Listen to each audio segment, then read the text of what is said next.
सभी को नमस्कार, स्वागत है आपका आज की क्लास में। आज की क्लास हमारे एक 5th सेमेस्टर के नए सब्जेक्ट के ऊपर है जो कि पब्लिक एडमिनिस्ट्रेशन यानी लोक प्रशासन है। कई बच्चों को ये सब्जेक्ट बहुत हार्ड भी लग रहा है, तो हम इसे कोशिश करेंगे आसान से आसान भाषा में, लगभग इसका आधा सिलेबस यानी कि 2 यूनिट खत्म करेंगे और इसके जितने भी इंपॉर्टेंट क्वेश्चंस बन सकते हैं आपके पेपर के नज़रिए से वो भी करेंगे। तो आपकी जो पहली यूनिट है वो लोक प्रशासन के बारे में ही है, उसके आयाम के बारे में, लोक प्रशासन और निजी प्रशासन में अंतर के बारे में, प्रशासन का कैसे विकास हुआ उसके बारे में है। दूसरी यूनिट विचारधाराओं के बारे में है कि विचारक कैसे अपने अपने सिद्धांत और विचार देते हैं, जैसे प्रशासनिक संबंध के बारे में। तो ये सारे विचार देखेंगे। तो चलिए शुरू करते हैं अपनी पहली यूनिट के पहले क्वेश्चन से। तो हमारा पहला क्वेश्चन उठता है लोक प्रशासन का अर्थ और इसके महत्व बताइए। तो सबसे पहले आप लोक प्रशासन के बारे में ये समझिए कि लोक प्रशासन जो एक शब्द है, इसकी शुरुआत आपकी एक पुराने शब्द से हुई है जो कि एडमिनिस्ट्रेटर शब्द था। एडमिनिस्टर यानी कि ये एक लैटिन भाषा का शब्द है जिसका अर्थ भी शासन से संबंधित ही होता है। तो आपको ये भी लिखना है, ये लैटिन भाषा का शब्द है एडमिनिस्टर, जिसके आधार पर, इस शब्द के आधार पर एक नया शब्द बना लोक प्रशासन, यानी प्रशासन संचालित तो करना है लेकिन किसके पक्ष में? लोगों के पक्ष में। तो आप इसे ऐसे समझेंगे कि एक संगठन के तौर पे ये कार्य तो करता है लेकिन लोगों की देखभाल के लिए, लोगों की देखभाल के लिए। और देखभाल के लिए भाई अच्छा क्या करेगा? तो उनमें सामंजस्य स्थापित करेगा, यानी तालमेल बिठाएगा, उनके लिए नीति लागू करेगा, उनकी समस्याओं का समाधान करेगा और उनके लिए उचित निर्णय लेगा। यानी कि लोक प्रशासन एक ऐसा विषय है जो लोगों के संबंध में है, एक संगठन के रूप में लोगों की देखभाल करता है और उस देखभाल में ये सारे तालमेल बिठाने के, सामंजस्य बिठाने के काम करता है, नीतियां लागू करता है, समस्याओं का समाधान करता है, जो भी लोगों की समस्याएं होती हैं उसके संबंध में निर्णय लेता है और उचित निर्णय कैसे लेगा ताकि उनका विकास हो सके। और इसकी शुरुआत कैसे हुई?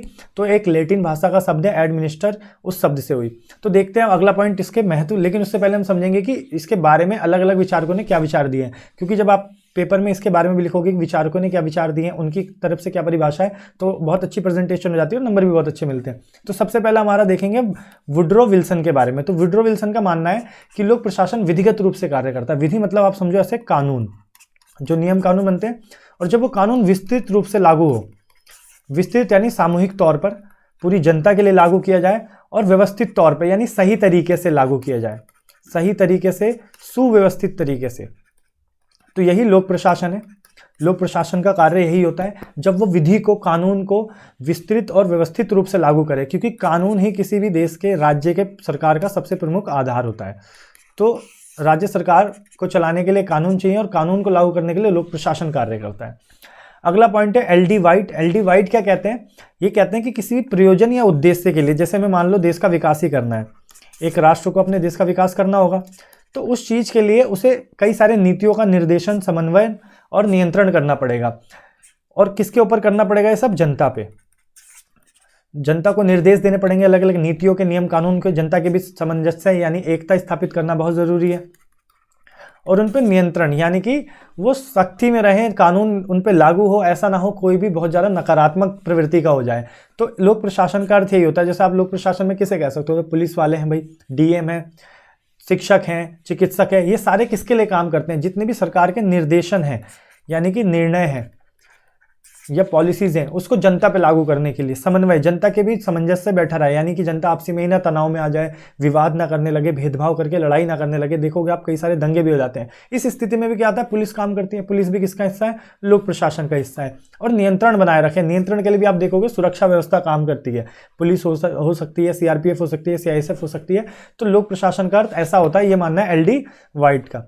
इसके बाद हम अगला पॉइंट देखते हैं जे.एम. फिफ्नर का। जे.एम. फिफ्नर का मानना है लोक प्रशासन सरकार के संबंध में एक ऐसी विचारधारा है कि सरकार को क्या कार्य करना है, क्या निर्णय लेना है, क्या नियम बनाना है, किस नीति को लागू करना है, इसके बारे में लोक प्रशासन कार्य करता है। साथ में कैसे करना है, यानी क्या तकनीक होनी चाहिए, क्या प्रक्रिया होनी चाहिए, क्या व्यवस्था होनी चाहिए, है ना, और क्या क्रम होना चाहिए, यानी कैसे लाइन से एक एक करके लागू किया जाए, क्रम होना चाहिए। जैसे कोई भी एक नियम बनता है, बहुत बड़ा नियम, तो उसे ऐसा नहीं कर सकते कि एक साथ किसी देश में इंप्लीमेंट कर दे, एक एक करके धीरे धीरे किया जाएगा। तो कैसे करा जाएगा, यही लोक प्रशासन आंसर ढूंढता है इसका। सरकार के लिए क्या और कैसे करें, यही लोक प्रशासन है।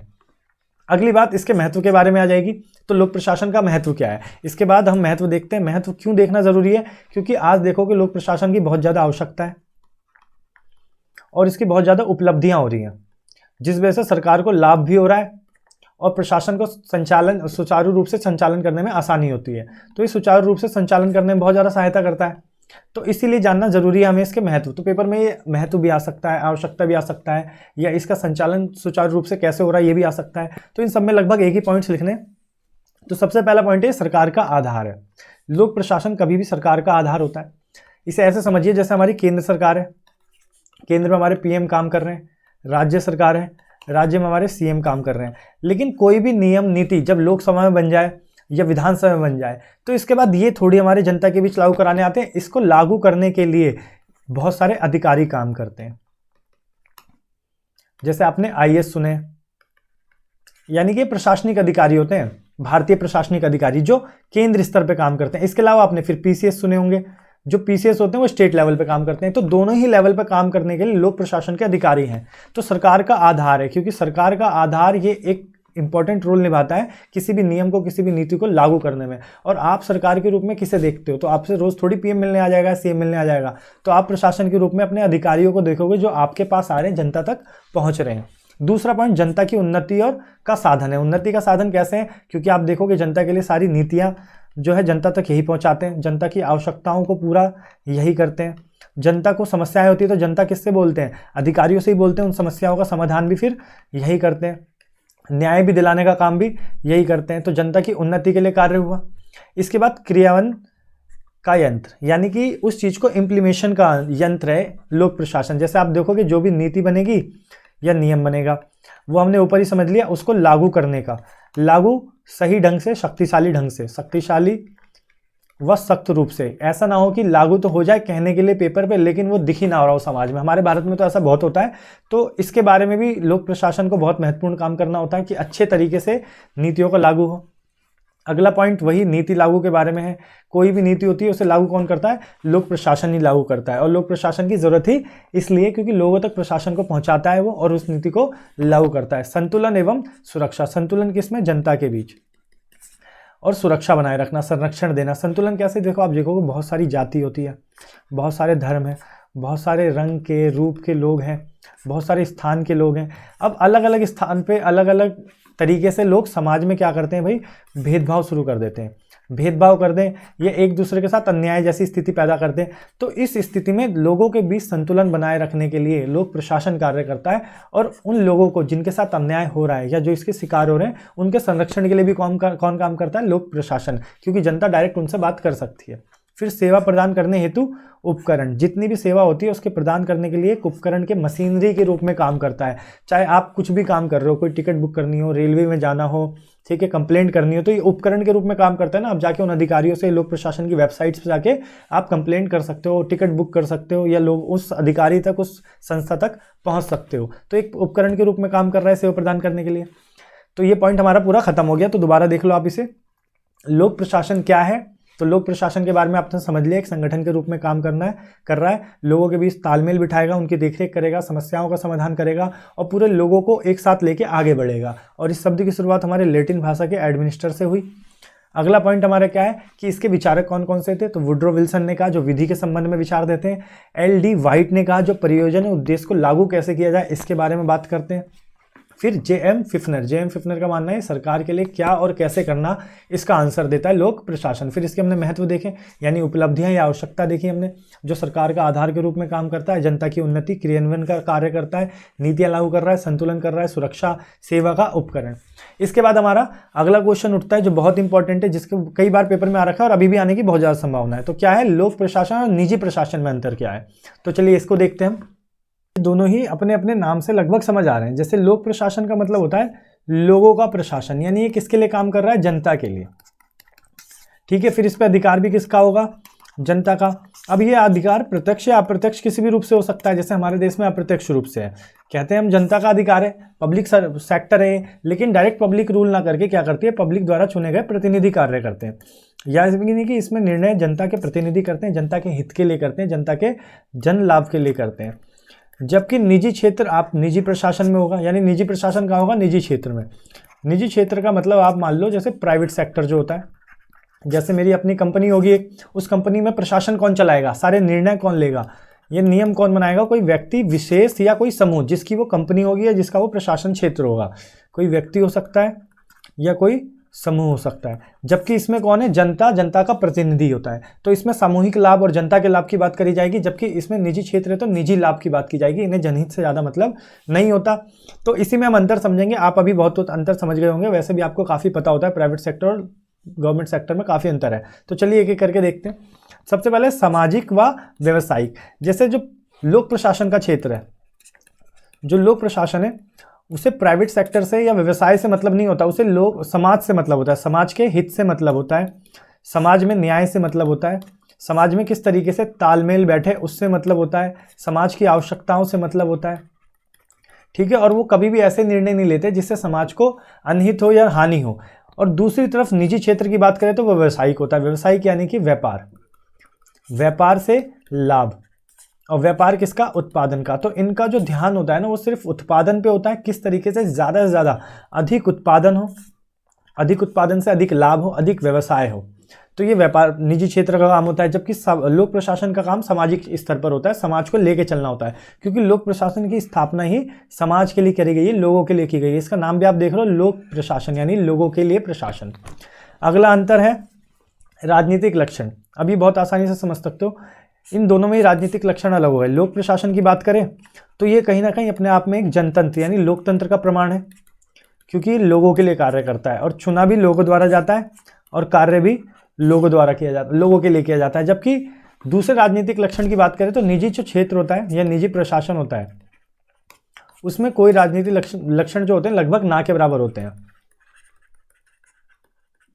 राजनीतिक लक्षण ना के बराबर होते हैं क्योंकि वो अपना निजी आदमी होता है, निजी उसका निवेश होता है, तो निजी स्तर पे वो निर्णय लेता है। हालांकि जब सरकार होती है किसी भी देश में तो सरकार की कुछ नीतियां दोनों ही सेक्टर्स पे लागू होती हैं, चाहे वो प्राइवेट हो चाहे वो सरकारी हो। तो नीतियों को दोनों स्तर पे लागू किया जाता है, वो एक अलग चीज़ है।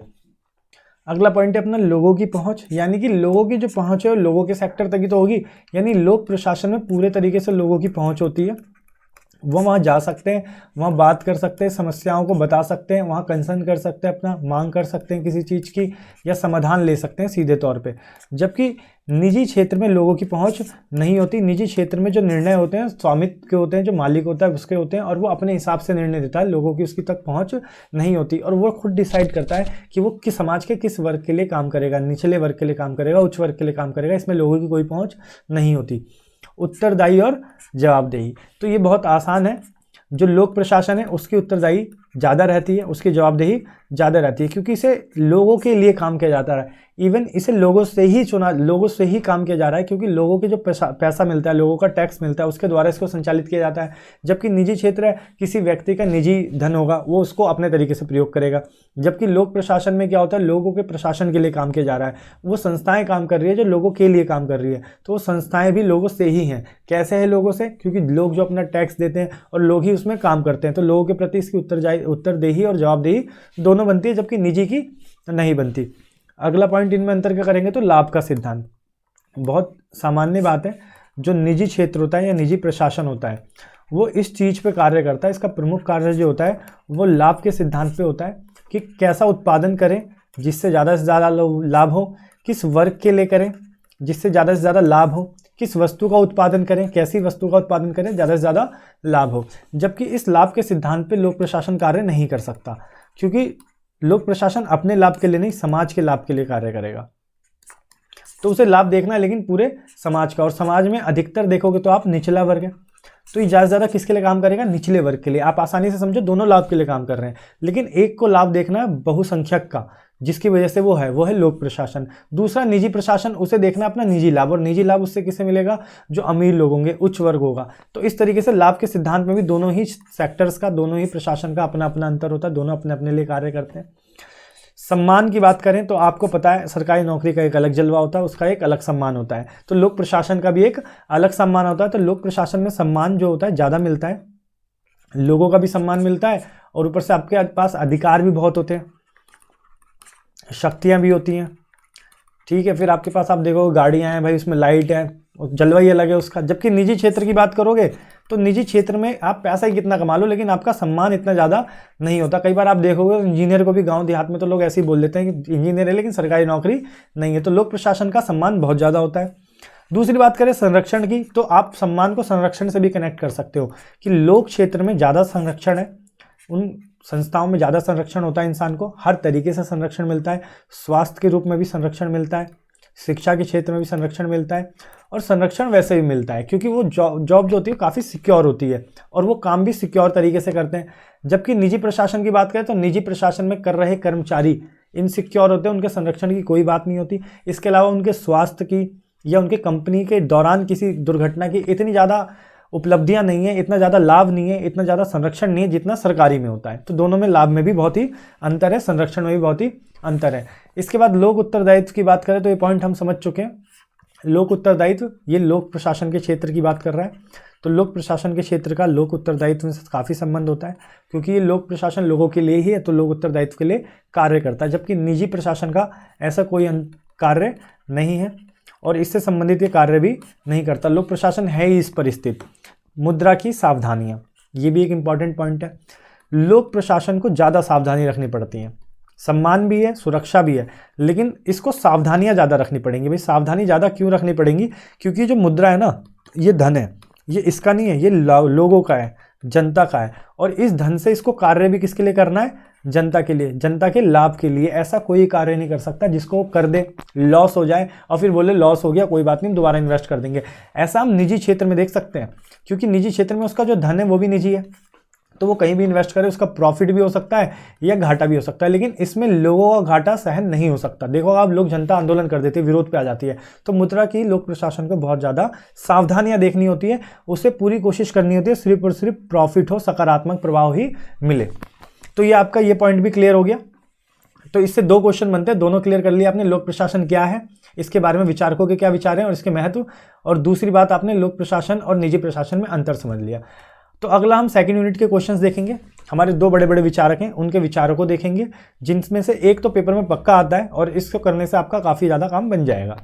तो हम देखेंगे सेकंड यूनिट का पहला क्वेश्चन जो है हमारा डब्ल्यू टेलर के बारे में। डब्ल्यू टेलर अपने वैज्ञानिक प्रबंधन के बारे में क्या कहते हैं, यानी प्रशासन के वैज्ञानिक प्रबंधन के बारे में डब्ल्यू टेलर की अपनी कुछ पॉलिसीज़ हैं, तो उसको कैसे बताते हैं और आगे देखेंगे उसके आलोचना के बारे में।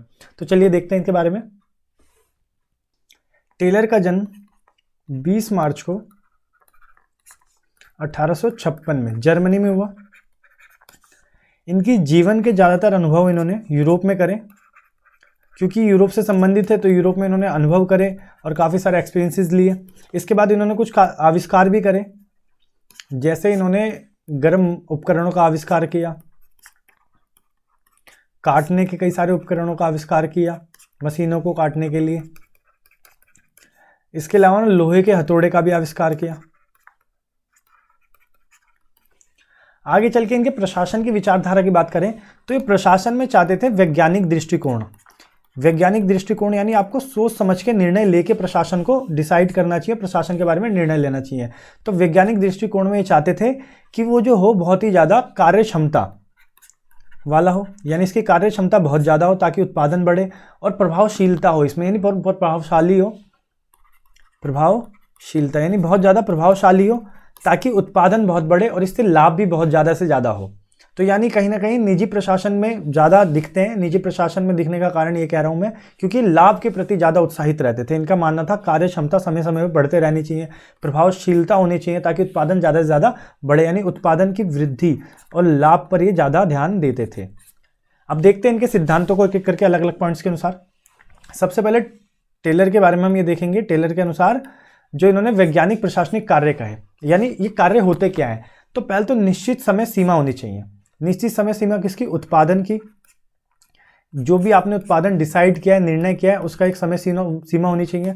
इसके अलावा श्रमिकों के लिए, श्रमिकों को भी आप समय सीमा दे दो कि इतने समय में आपको उत्पादन चाहिए। एक जो उत्पादन का जो संगठन है, उस संगठन में भी एक समय सीमा सुनिश्चित होनी चाहिए कि इस समय में इतना कार्य इस तरीके से हो जाना चाहिए, इतने से इतने समय तक इसकी कार्य क्षमता रहनी चाहिए। इसके बाद मजदूरी कार्य अनुसार, इनका मानना था कि सबको समान मजदूरी नहीं देनी चाहिए। जैसे आप फैक्ट्री में जाओगे तो सबको समान मजदूरी होती है, ऐसा नहीं होना चाहिए। कार्य अनुसार सबकी क्षमता होती है, और इसके अलावा कार्य में विविधता होती है। जो कार्य होता है वो भिन्न भिन्न होता है सबका, तो भिन्न कार्य के अनुसार जो उसकी आय होनी चाहिए वो भी भिन्न होनी चाहिए, और उसकी क्षमता के अनुसार भी जो जितना कार्य कर रहा है उसको उतना ज़्यादा वेतन दो, और जितना ज़्यादा वेतन दोगे वो उससे ज़्यादा कार्य करके देगा। तो इसमें भी कहीं ना कहीं टेलर के लाभ के पॉइंट्स दिख रहे हैं, टेलर का लाभ दिख रहा है।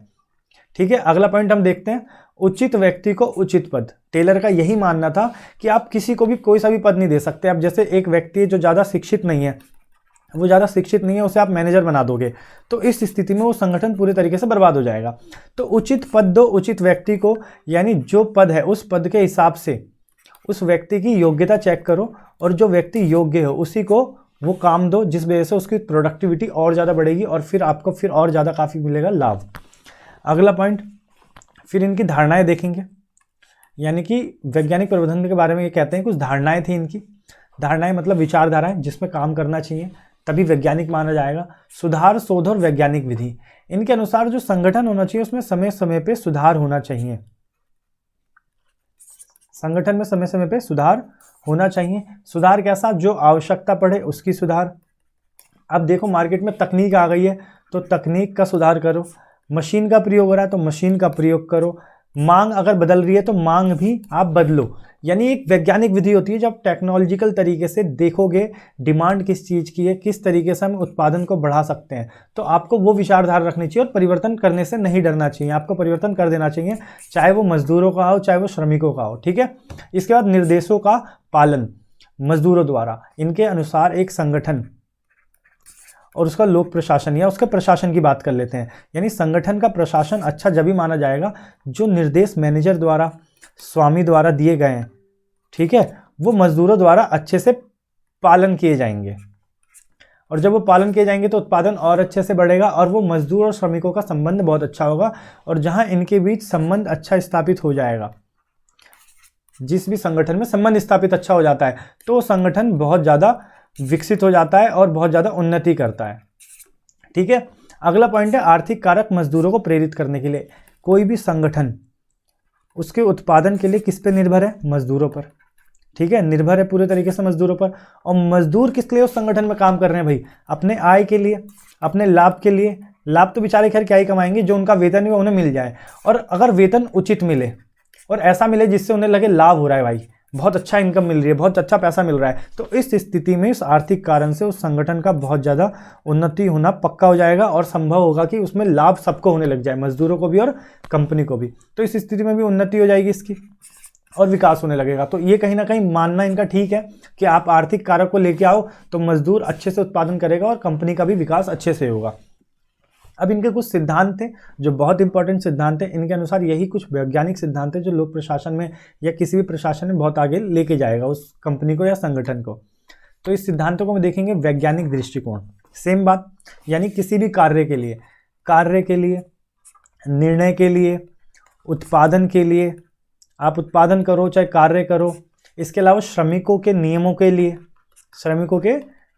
लिए आप हर चीज़ में वैज्ञानिक दृष्टिकोण रखो। यानी तत्काल, वैज्ञानिक का मतलब क्या होता है? तकनीकी रूप से हो या आधुनिक विचारधारा हो। आधुनिक कैसी? जो वर्तमान युग के अनुसार हो। ऐसा ना हो कि आपके संगठन में, आपकी संस्था में एक पॉलिसी चले आ रही है, आप उसी को लेकर रगड़े जा रहे हो, तो इस स्थिति में संगठन भी रगड़ जाएगा एक दिन। आपको क्या करना है कि वर्तमान की स्थिति देखनी है, वर्तमान में क्या क्या परिवर्तन हो रहे हैं, आपको भी अपनी संस्थाओं में उस तरीके से परिवर्तन और सुधार करने पड़ेंगे।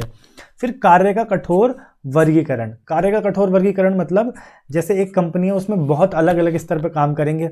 मालिक होगा तो वो खाली निर्णय लेगा और वो अच्छे से निर्णय लेगा, मैनेजर होगा वो उसको इम्प्लीमेंट करेगा, सुपरवाइजर होगा वो उसको देखेगा किस तरीके से लोग काम कर रहे हैं या नहीं कर रहे हैं। श्रमिक होंगे तो श्रमिकों का भी अलग से संगठन होगा और संगठन में उसको भी चयनित कर करके उसको अलग अलग क्षेत्रों में विभाजित किया जाएगा।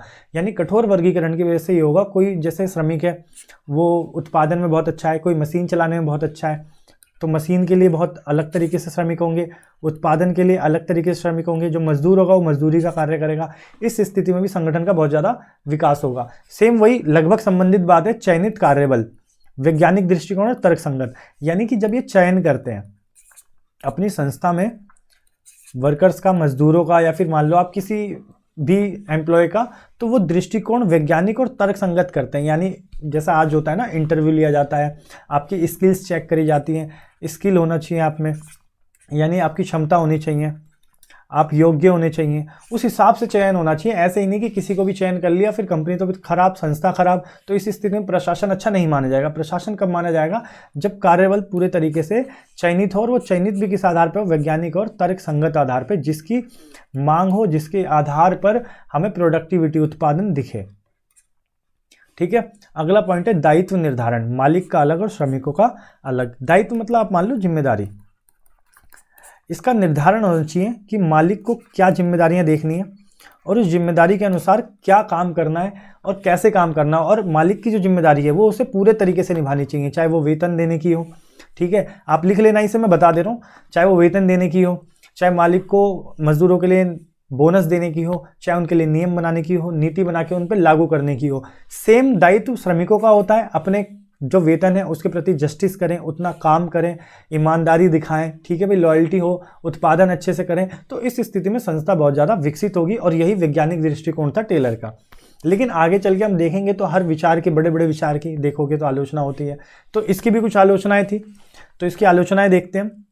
सबसे पहली आलोचना, मानवीय पक्ष की अवहेलना। आप इतनी देर से ये समझ रहे हो कि टेलर जो है सिर्फ लाभ पे काम कर रहा है, लाभ पे। उसका मानना है खाली उत्पादन हो, चाहे मानवों का हित हो या ना हो, तो मानव के हित में नहीं देखता। व्यवहारवाद पे विश्वास नहीं करता, यानी मानव के लिए जैसे हम कहते हैं ना, इंसानियत हो यार, मानवता हो, तो मानवता नहीं मानता, वो मानता है मशीनरी।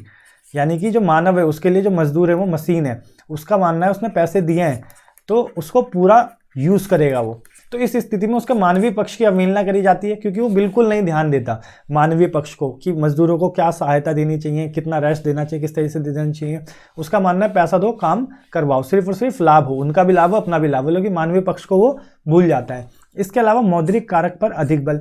मौद्रिक कारक यानी उत्पादन और लाभ, पूंजी, धन। तो उसका मानना था कैसे भी पॉलिसी बनाओ और ज़्यादा से ज़्यादा लाभ कमाओ, पूंजी कमाओ, धन कमाओ।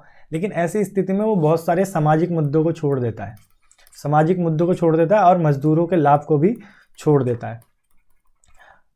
अगला पॉइंट अपना आलोचना का, श्रमिक संघ। इसका मानना बहुत ही, ये एक तरह से नकारात्मक विचार था। ये जो श्रमिक होते हैं उनके संगठन की, यानी उनके ग्रुप की, जैसे आपने सुना ट्रेड यूनियन, तो उसकी मनाही करता है। इसका मानना है कि श्रमिकों का कोई भी संगठन नहीं होना चाहिए, संघ नहीं होना चाहिए। क्यों नहीं होना चाहिए? क्योंकि अगर उनका संगठन होगा तो काम चोरी करेंगे। काम चोरी कैसे करेंगे? वो काम करेंगे तो अगर ज़्यादा प्रेशर पड़ा उन पर, ज़्यादा दबाव पड़ा, तो दबाव पड़ने के बाद वो आंदोलन कर सकते हैं। ठीक है भाई, क्रांति कर सकते हैं, विरोध कर सकते हैं, क्योंकि उनके पास एक ऑप्शन है। आपको उनको ऑप्शन ही नहीं देना। इसका मानना है आंदोलन करने के लिए उनके पास कोई भी विकल्प नहीं होना चाहिए, विकल्प नहीं होना चाहिए। क्योंकि संघ होगा तो आपके पास विकल्प भी होगा, और विकल्प होगा तो उत्पादन फिर दोबारा नीचे चल जाएगा, और वो संस्था का भी विकास, संगठन का विकास बहुत अच्छे से नहीं हो पाएगा। तो ये पूरे तरीके से सिर्फ और सिर्फ विकास पे काम कर रहा है। श्रमिक संघ नहीं होना चाहिए, संगठन का विकास होना चाहिए, श्रमिकों को किसी तरीके की छूट नहीं देना चाहिए, श्रमिकों को कोई अधिकार भी नहीं देना चाहिए। तो इस स्थिति में श्रमिक दब के काम करेगा और अच्छे से काम करेगा। अगली बात है सामाजिक अवहेलना, मशीनी तथ्यों पर अधिक बल दिया इसने, यानी समाज में इसने ज़्यादा ध्यान नहीं दिया, समाज के लिए, नीतियों के लिए काम नहीं किया इसने। ये अपनी पॉलिसी में नीतियों के बारे में बात कर सकता था, सामाजिक लाभ के बारे में भी बात कर सकता था, समाज में तालमेल के बारे में भी बात कर सकता था, क्योंकि लोक प्रशासन समाज के लिए भी काम करता है ना भाई, उनके विकास के लिए काम कर सकता था, निचले वर्ग के लिए काम कर सकता था। तो इसने इनमें से किसी के लिए नहीं, निर्धन वर्ग के लिए भी बात नहीं करी। इसने बात करी सिर्फ और सिर्फ उत्पादन की और लाभ की, मशीनी तथ्यों पे कार्य किया इसने, उस पर बल दिया। जैसे उसकी पॉलिसीज है ना, ऐसा करो, ये लाभ करो, इतनी नीति बनाओ, ऐसे चयन का प्रोसेस रखो, लेकिन इन सब में समाज का है बिल्कुल नहीं है। सिर्फ मशीनी तथ्य पे काम करो, लाभ कमाओ और आगे बढ़ो। वैसे भी देखोगे तो पूंजीवाद स्थिति में, यानी औद्योगिकरण की स्थिति में ये सब चल रहा है। तो उसी हिसाब से टेलर ने अपने विचार दिए। तो आपको ये टेलर की विचारधारा भी समझ आई होगी। ये बहुत इंपॉर्टेंट है। टेलर के बारे में इंट्रोडक्शन देना है, फिर उसके प्रशासनिक कार्य क्या होते हैं उसने बताए, फिर प्रबंधन की धारणाएं बताई, फिर उसने अपने सिद्धांत दिए, और लास्ट में इसकी आलोचना बता दोगे आप। अगला पॉइंट है हमारा मैक्स वेबर के बारे में, जो हमारी इस क्लास के लास्ट विचारक हैं, यानी लास्ट क्वेश्चन है जिनसे क्वेश्चन बन सकता है। मैक्स वेबर के नौकरशाह के बारे में क्या विचार था। ठीक है, ये सेकेंड यूनिट का लास्ट क्वेश्चन है अपना, तो देखते हैं इसको। मैक्स वेबर का जन्म पश्चिमी जर्मनी में 1864 में हुआ था, और इनका जन्म एक समृद्ध परिवार में हुआ था। समृद्ध परिवार कहने का मतलब यह है कि एक व्यावसायिक परिवार जो कि आर्थिक रूप से सक्षम था। ठीक है, इसके बाद इन्होंने अपनी जो शिक्षा ली थी वो हेडलबर्ग नामक विश्वविद्यालय से ली थी, और इन्होंने कुछ समय तक बर्लिन के विश्वविद्यालय में अनुदेशक का कार्य भी करा था।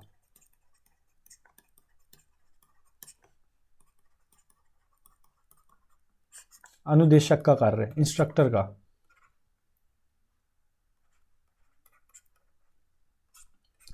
ठीक है, अब बात करते हैं नौकरशाह की कि नौकरशाह क्या होता है। तो आप नौकरशाह की अगर बात करते हो तो नौकरशाह का सबसे पहले जो वर्ड का यूज किया था 1745 में एक बहुत बड़े विचारक थे, विंसेंट डी गुर्नी। विंसेंट डी गुर्नी, इन्होंने इस शब्द का पहली बार प्रयोग किया था। इन्होंने कहा था नौकरशाही। ये फ्रांस से थे। आगे चल के नौकरशाही को एक और शब्द के रूप में पहचाना जाने लगा, डेस्क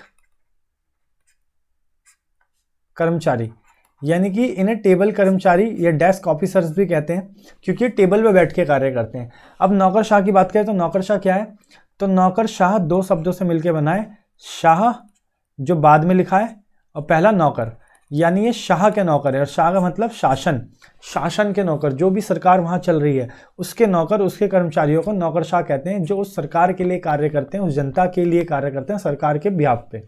ठीक है, जैसे आप देखोगे बहुत सारे ऑफिसर्स हैं, IAS IPS और बहुत सारे आपके सरकारी कर्मचारी जो आपके टीचर्स हैं वो भी नौकरशाह कहलाते हैं, क्योंकि वो भी सरकार के लिए काम करते हैं, सरकारी स्तर पे काम करते हैं। अब एक एक करके हम इनकी विशेषताएं समझते हैं।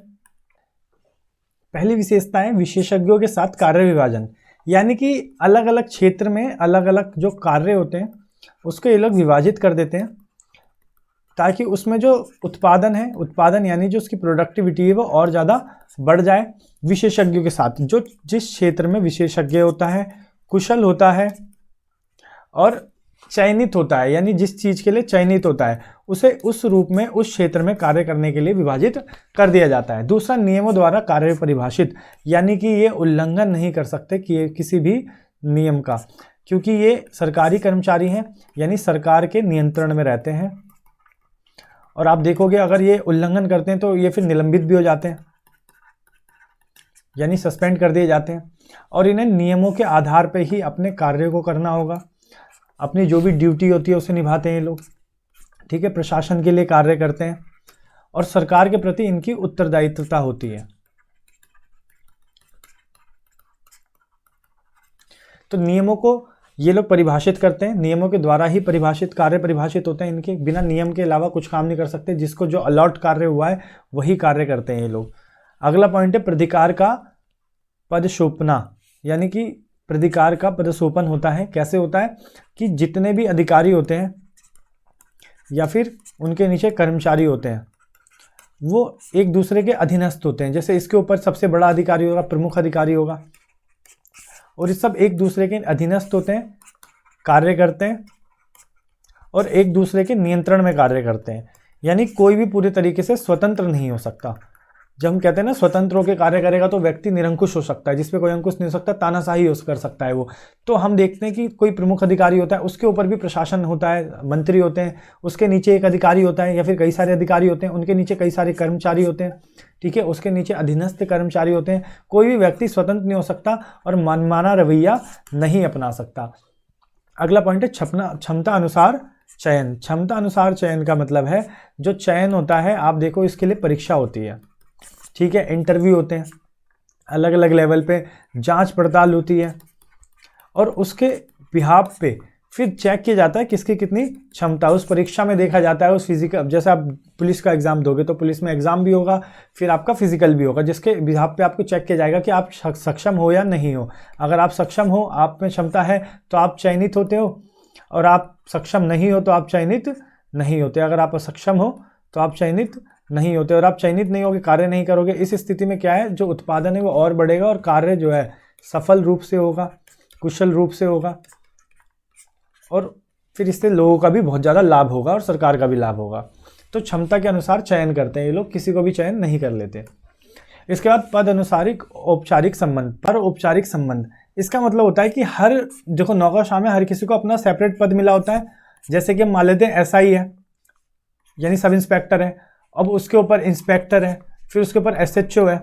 तो आपके संबंध सीनियर और जूनियर के रहेंगे, औपचारिक संबंध रहेंगे, यानी कि आपको व्यक्ति पसंद हो या नापसंद हो, आप उसको ऐसे नहीं कर सकते कि आप उसके साथ संबंध खत्म कर दो, नहीं कर सकते, क्योंकि वो पर्सनल संबंध नहीं है आपके। इसमें हम निजी संबंध की बात नहीं कर रहे हैं, हम बात कर रहे हैं औपचारिक संबंध की। क्या इसमें आपको पसंद हो ना हो, आपको पता है व्यक्ति अच्छा है या नहीं अच्छा, ठीक है, आप उसकी बुराई करते हो, अच्छाई कर रहे हो, आप कुछ भी करते हो, लेकिन आपका औपचारिक संबंध है। आपका सीनियर है तो आपको सीनियर को रिस्पेक्ट करनी पड़ेगी, आपको जूनियर है तो जूनियर को आपको समझाना पड़ेगा, सिखाना पड़ेगा, कमांड करनी पड़ेगी। तो ये सारी चीज़ें हैं जो आपके लिए थोड़ी सीमाएँ तय करती है नौकरशाह के लिए। कर्मचारियों का नियमित वेतन, कर्मचारियों के लिए नियमित वेतन होता है, यानी जो वेतन होता है वो नियमित होता है, फिक्स होता है। हालांकि वो समय समय में मिलता है, लेकिन वो फिक्स रहता है, वो कभी भी ऊपर नहीं जाता।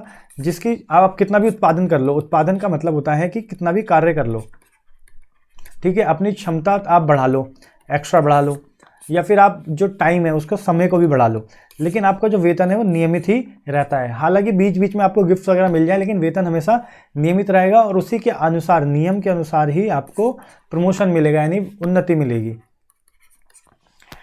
लेकिन एक फायदा हमेशा रहता है कि ये जो वेतन है नियमित रहेगा, अगर वो ज़्यादा नहीं हो सकता तो वो कम भी नहीं होता। जैसे आपने छुट्टी कर ली तो ऐसी स्थिति में भी आपको वेतन मिलता ही मिलता है। तो ये तो फायदे होते हैं सरकारी नौकरी के, जिसकी वजह से लोगों को सरकारी नौकरी चाहिए होती है। तो नियमित वेतन मिलता है और समय सुनिश्चित रहता है, उस समय पर मिलेगा ही मिलेगा, ठीक है। अगला पॉइंट क्या है, इसकी सीमाएं देखेंगे हम। लास्ट पॉइंट है हमारा, फिर ये चैप्टर खत्म, पूरे सारे क्वेश्चंस की सीरीज हमारी खत्म हो जाएगी। यानी विशेषताएं देख ली और विशेषताओं के बाद सीमाएं। जैसे नौकरशाह में आप चले जाते हो तो आपकी कुछ सीमाएं भी तय हो जाती हैं। जैसे सामूहिकीकरण, इससे क्या है, प्रशासन में सामूहिकीकरण आ जाता है, यानी किसी एक व्यक्ति पर शक्ति नहीं रहती। एक व्यक्ति पर शक्ति नहीं रहेगी तो इस स्थिति में क्या होता है, जो गति होती है कार्य करने की वो बहुत ही धीरे हो जाती है। धीरे क्यों हो जाती है, क्योंकि अगर किसी प्रत्यक्ष व्यक्ति पे निर्णय शक्ति आ जाए और वो सारे निर्णय लेके उसको लागू भी कर दे तो वो कार्य बहुत तेजी से हो जाएगा। लेकिन सामूहिकीकरण में क्या होता है, बहुत सारे स्तर होते हैं, आप उसको दोगे, अगला नीचे वाले को देगा, अगला नीचे वाले को देगा। कई बार तो ऐसी स्थिति में नीचे तक भी नहीं पहुंचती चीज़ें। तो ऐसी स्थिति में सामूहिकीकरण होने की वजह से क्या है, प्रशासन में कहीं ना कहीं बाधा होती है और गति जो है धीरे हो जाती है। शक्तियों का विभाजन, शक्ति किसी एक के पास नहीं होती, सबके पास होती है। ये भी इसी से संबंधित है कि इसमें भी क्या होता है, गति कार्य करने की धीरे हो जाती है, क्षमता कम हो जाती है। जैसे आप मान लो फील्ड में जाते हो, लोगों की समस्याओं को सुनते हो, तो आप ऐसा नहीं कर सकते, समस्या का सीधा समाधान नहीं कर सकते, समस्या का सीधा समाधान नहीं कर सकते। आपको वो चीज़ सुननी पड़ेगी और वो चीज़ यानी वो समस्या जिस भी डिपार्टमेंट से संबंधित होगा, जिस भी अधिकारी से संबंधित होगा, आपको उससे कंसर्न करना पड़ेगा। तो आप चाह के भी उसका समाधान नहीं कर पाओगे। ऐसी स्थिति में आपको ये कहीं ना कहीं कमी दिखेगी।